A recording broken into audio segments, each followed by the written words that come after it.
Welcome back to my channel. నేను లడ్డు ఎప్పుడు చేయలే, రేపు ఒకసారి కొంచెం ట్రై చేద్దామని చేస్తున్నా. ఎట్లా వస్తాయో తెలియదు. ఇక బూందీ లడ్డు చేస్తున్నా. బూందీ అయిపోయింది, బూందీ కొట్టడం. చక్కెర ఆకంబట్టు ఇలా చేస్తున్నా.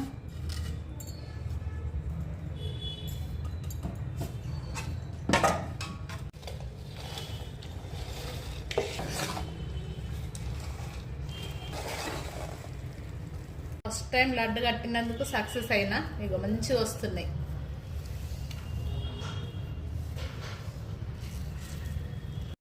ఇగో భయపడ్డా వస్తాయో రావని, కానీ సక్సెస్ఫుల్గా వచ్చినాయి. నెయ్యిలో ఏంచిన జీడిపప్పు చూంచడం మర్చిపోయినా. ఇగో నెయ్యి కూడా చాలానే పోసిన, కానీ మంచిగా వచ్చినాయి. మీరు కూడా రాని వాళ్ళు కూడా ఒకసారి ట్రై చేయండి.